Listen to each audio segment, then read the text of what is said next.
Activist, and this is going to be a quick interview. I thought this was interesting. Lauren, she talks to me all the time about what happens in school. She's very transparent with me. She understands and knows my work as the world's first and only dark-skinned activist. And we had a very interesting conversation not too long ago where she expressed to me something very interesting that was said to her today at school. Real quick, I want to invite everybody to make a donation to my Cash App to help me with my litigation. My Cash App is she's moving around, so I got to kind of get to the point. My Cash App is $Rashida Rashida Rashida. My PayPal is icecreamladydream@yahoo.com. Once again, icecreamladydream@yahoo.com. So make sure you guys donate. Lauren, come over here. Oh, that's right. You can go to activist.com, darkskinactivist.com, and you can. I know you can, but I gotta let them know all this stuff, Lauren. You know that. And you can find my ebook Darkism there, and you can also find my Cash App and also my PayPal. Support. So Lauren, let's get to the baby dark skin activist here, the beautiful baby dark skin activist. Can you tell us what was said today? Yes, what happened? So there was this girl in my class, and she got a tan because she was at the beach. And then people kept saying that she looked darker, and she's like, "There's nothing wrong with being dark, but I like my light skin." Okay. And did you really have to interview that? Yeah, Lauren, that's interesting stuff, because I wanted to ask you, how do you feel about that? What do you think about that?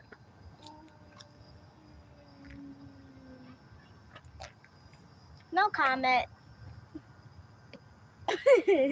No comment. I know what you're thinking. This is what the people want. We want the drama. We want the flashing lights. We want reality. Well, when you tell me stuff like this, because I don't ask you, you come home and tell me stuff that be happening in school, and normally I don't always come online and talk about it, but when you said this to me, I thought that was something worthy. She's walking away, y'all. I thought that was something worthy of talking about. So Lauren, I'm sure you have some type of feeling, or you wouldn't have told me. So what do you think about what was said? I don't care. You don't? Well, you cared enough to come home and tell me. Why did you? Okay, let me ask you this. Why did you feel the need to let me know that? Because you're dark skin activist. Okay, and okay, y'all. That's pretty much it. That's what she. Yes. Can we go get me another pair of shoes? Maybe, I don't know. Anyway, she told me about this, and I thought that was interesting to come on here and talk about. I'm gonna give y'all my perspective and my point of view on it, because it's just interesting that she's in the 4th grade, that this child she's light skinned, is aware of her own light skinned. There's an awareness there with this little girl. That's what I was thinking when Lauren told me that. And obviously there's an awareness with Lauren, because she knows that I'm the dark skin activist. She knows the work that I do. But with this little girl that goes to her school, it's just so amazing how children are aware of darkism and colorism. They might not know the name for it, but the awareness. And I'm not saying that this little girl has some type of superiority complex. That is not what I'm saying at all. Because Lauren did say that the little girl, to her credit, said there's nothing wrong with dark skin, and I like that. But I like my light skin, and I like that, because see, that's the point that we should be at. There's nothing wrong with having an awareness of your skin tone and being proud of whatever skin tone you are. Nothing at all. But at the same time, she also said that there's nothing wrong with dark skin. So to me, what that tells me is that somebody is teaching this little girl not to be a darkist. And I feel like that's where we need to get to as a society. That's what we need to get to as a black race, to be like this little girl. She could recognize that, okay, yeah, I went to the beach and I got darker, but there's nothing wrong with dark skin, but I like being light skinned. If we could all get to a point of respectability like that, and in the Bible it says, out of the mouths of babes. And that's why I made this live, because I'm learning something from these children. And we as adults can learn something from these children, and it's called acceptance. It's called not discriminating. It's called not bashing somebody because they dark, not bashing somebody because they light. And I like what Lauren just told me, and I just felt the need to come on here and share that with y'all, because this my daughter tells me everything. And like I said, I don't come on here always and talk to y'all about our discussions, what we have when she comes home from school. She's got this ritual, because me and her dad, we have joint custody. And he has her, I have her Wednesday through Sunday, and he have her Sunday through Wednesday. And she comes home and tells me everything. She give me the, yes ma'am. Is this yours? You can have some, you can drink it. She come home and give me the rundown of everything that happens in school. Like, she tell me everything. And I treasure that, because growing up, I did not have that relationship with my mom. My mom did not want to talk. She did not want to discuss anything. She did not want to hear anything that was going on with my feelings. She was the type of person that just wanted to be in her own world, very selfish. And I'm not being disrespectful. I'm just telling y'all my experience. And I couldn't come home like Lauren come home to me, and Lauren just tell me everything. She'd be so happy to see me, and she just tell me, and I just sit there and listen and take it in and absorb what she's saying. And sometimes we'll go out to dinner, and she's sitting there and she's just talking, and she truly is the life of the party. I ain't gonna lie, she really is. Me and her have totally different childhoods growing up. So when she come home and tell me stuff like this that is related to my dark skin activism, I really just treasure it. And I just thought that it was so interesting that I had to come on here and share it with y'all and let y'all know that that's where we should be at. And this is what lets me know that it is the adults that put the darkism and the colorism in these kids' head. This little girl recognizes the beauty in dark skin and light skin, but the adults are the ones that put this foolishness in these children's heads and carry it on to the next generation. And that is what we got to stop doing. The buck has got to start with us, y'all. That's real. I'm not going to be on here long. Because I got some stuff I had to do. But let me just see. LOL. Did you really have to interview that? Ha ha ha. She's so funny and cute. Thank you. Yes, I did have to interview that. Because like I said, if I had some type of reality TV show and y'all see Lauren when she come home, when I pick up from school, and she just comes, as soon as she get in the car, she got so much to tell me.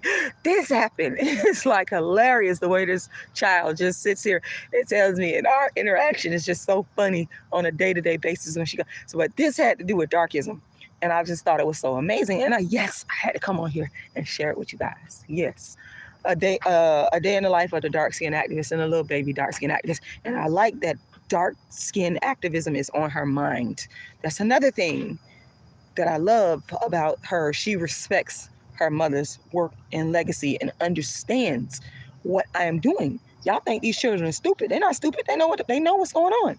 And I'm so happy about that. And I just love that.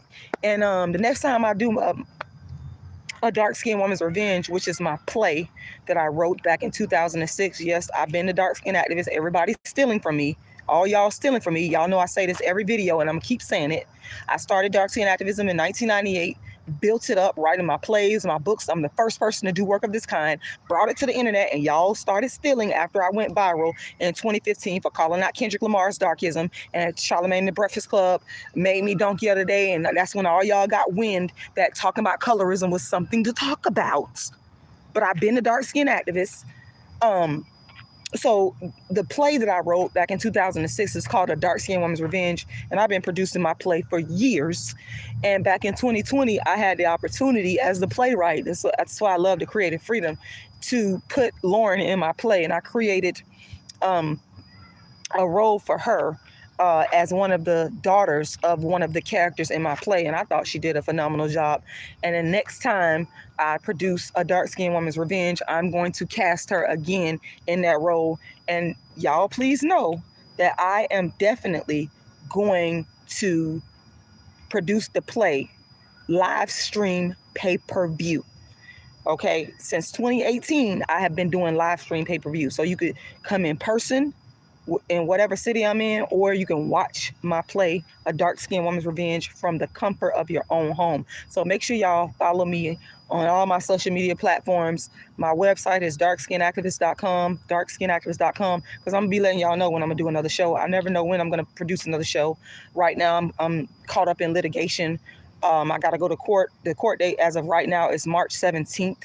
I won my appeal in the Second District Court of Appeals regarding the situation with Tommy Sotomayor, the cyber stalking situation that occurred, that he spurred back in 2020. I won the appeal, so now I got to go to court, and I am raising funds to pay for my lawyer because the appellate courts, they remanded it, is the proper word, back down to the lower courts. So we got to go to court again, and I have to pay for an attorney. So please make sure y'all make a donation to my Cash App or my PayPal or my GoFundMe. My Cash App is $Rashidalala. Once again, $Rashidalala.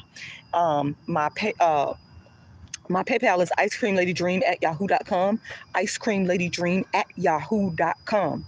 And you can just simply Google Rashida Strober GoFundMe, and you guys can find my GoFundMe. And ironically enough, y'all, I am at the place where I gave birth to dark-skinned activism. This is so the irony of this. They have a playground over here that they built at St. Petersburg College. I actually attended this school as an undergraduate student. I was homeless. I went through hell and high water to get my degree, but I made it, and then ended up coming back years later to teach American national government as a professor at St. Petersburg College. So God works in mysterious ways. Just keep going and you're going to get there. And what I'm going to do right now is I'm going to put the camera on my this is my school right here. This is they rebuilt it, and what I want to do is show y'all the place. Come here, Lauren. I'm gonna show you the place where I gave birth to dark-skinned activism. I'll show you. Close that door. Ain't nobody going. They got all kind of security out here. Just close the door. Hold on 1 second. Hold on. Don't wait. Cause I don't want to lock myself out. Lock us out the car. Cause I'm gonna show y'all. Come here. I always talk about this, but it's God working in mysterious ways. The irony is that I'm at the college where, like I said, people want to try to rag me and dog me because I was homeless, but I made it through. I went from being homeless to a master's degree. I got my bachelor's degree from the University of South Florida and my master's degree from the University of South Florida. I got my bachelor's degree is in history and my master's degree is in political science, which qualified me to teach American national government, which I taught for about 2 years at St. Petersburg College. Ironically, the college that I went to and gave birth to dark-skinned activism. So let's go, y'all. I'm finna show you. Come on, Lauren. This is you. This is historic, baby. You wasn't even here. Your brother was here. He coming. He right behind us. This is St. Petersburg College. I always talk about this. I gave birth to dark-skinned activism at St. Pete College, and y'all finna see it live. Now, the campus has changed a lot since. What has it used to be? Well, this building was the library used to be over here. Now they got the library right here, but it used to be over here. This is a brand new library that's been here for about 10 years. But I'm gonna show y'all exactly where I was.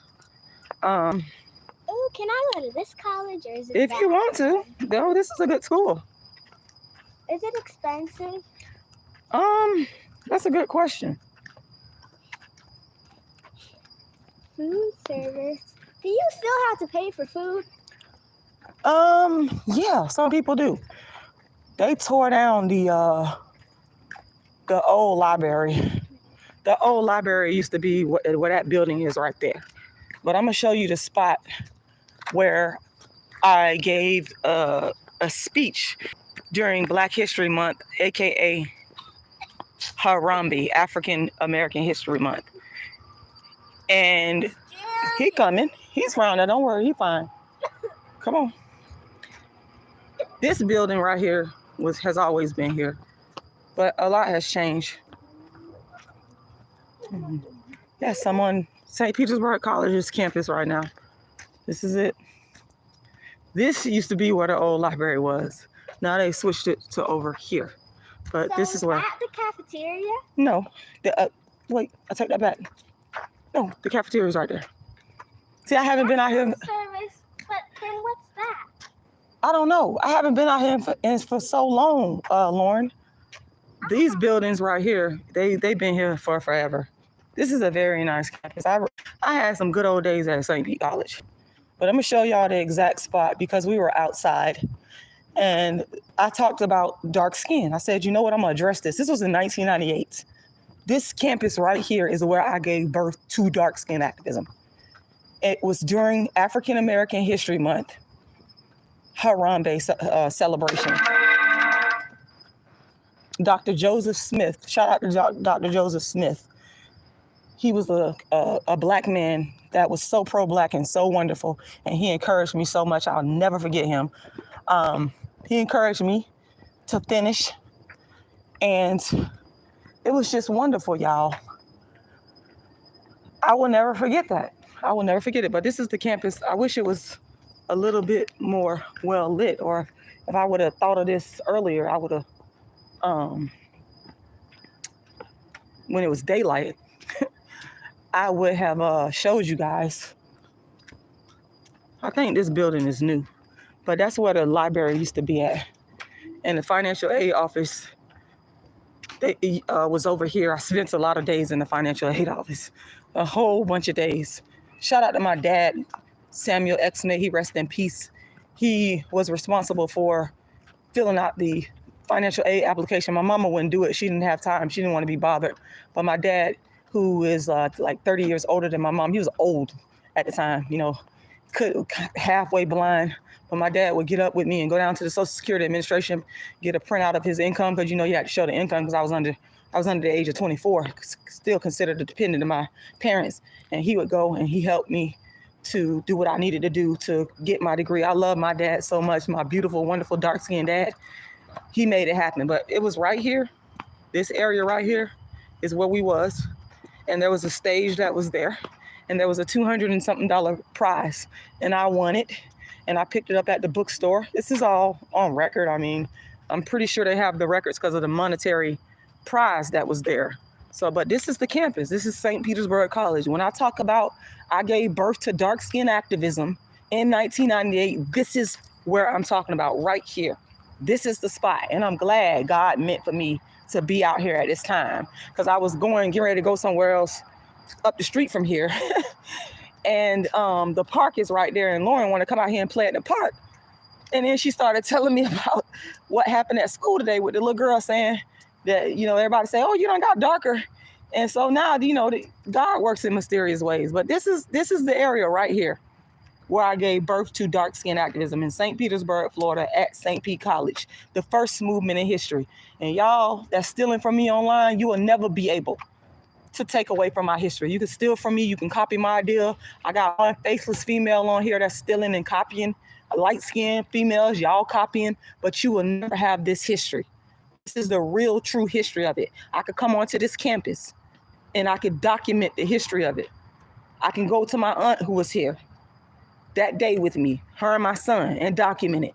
I could find Mr. Joseph Smith, who was my counselor, who encouraged me when I was going through hell and high water, trying to get my degree, dealing with homelessness, dealing with all kinds of, you know, things, challenges, but I still made it. And so y'all can say whatever y'all want to say about me. You will never be able to take away the fact that I gave birth to the first movement in history right here on this campus to advocate against darkism and colorism right here.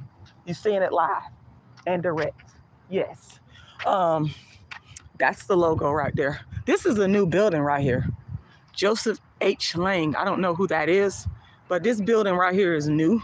And like I said, you know, ironically enough, I came back after all those years of struggle. I came back and I ended up teaching American national government at multiple campuses. I didn't teach at the St. Pete campus. I taught at the Tarpon Springs, Seminole, and Clearwater campus. I didn't teach at this campus. So yeah, and I'm very proud of that. I got some haters on here that's jealous. They're jealous and angry that this dark-skinned woman didn't end up on the street and on drugs and alcohol. You're jealous that you're not me. You don't have the brilliance and the insight to do what I did. You didn't write the books. You didn't get your master's degree. You didn't found anything, and you're jealous. I understand that. I understand the hateration. How do you feel about your mama showing you all this stuff, Lauren? This is historic, baby. How do you feel about this? I want to get your little opinion.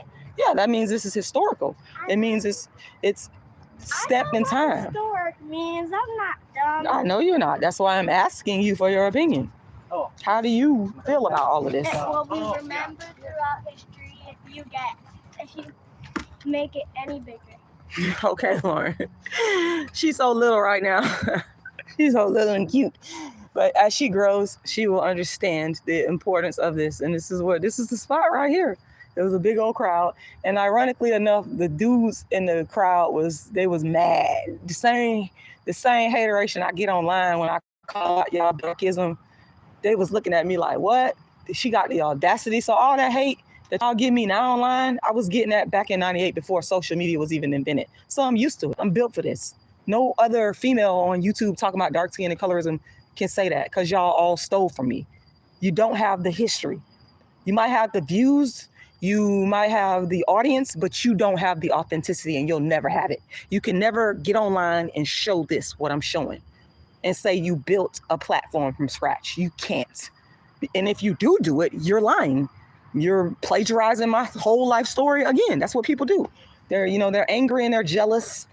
They might have money, they might have an audience, but they don't have the authenticity. They don't have the original blueprint, and I have that. And nobody could take that away from me. So shout out to St. Pete College. Shout out to Lauren. Shout out to Rashida Strober. Come on, baby, let's go. I just want to show y'all that because, like I said, ironically enough, I happen to be like literally right here on the campus. Yes, ma'am. Maybe. Okay, guys. I took a lot of classes in that building right there. But that's it, y'all. Once again, I won my appeal, and I have a court date coming up March 17th. It might change. We may be able to get a continuance, but I need y'all to support me financially. Make sure you go make a donation to my legal defense fund to pay my attorney. The Cash App is $Rashida Lala. $Rashida Lala. Once again, that's $Rashida Lala. If you want to give to my PayPal, please go to icecreamladydream@yahoo.com. Once again, icecreamladydream@yahoo.com. You can also Google my GoFundMe. I'm looking for $1,000 donor to make my GoFundMe get up to the short-term goal of 12,000. Right now it's at 11,000. So let's make that happen. Let's do that. The money that I'm raising now, every dime is going to the attorney. Okay, the attorney is charging me $1,500 to represent me, which is actually, she's giving me a good deal because her time is actually worth more than that. But anyway, help me make that happen. The Cash App, once again, is $Rashida Lala. $Rashida Lala. $Rashida Lala. The PayPal is icecreamladydream@yahoo.com. icecreamladydream@yahoo.com. And simply Google Rashida Strober GoFundMe, and you will be able to find my GoFundMe. And let's go this way. That's it, y'all. I hope y'all enjoyed this impromptu live, and I will talk to y'all again soon. You can find all my payment platforms at my website, darkskinactivist.com. darkskinactivist.com. We out. We got $5 for breakfast. That's outrageous.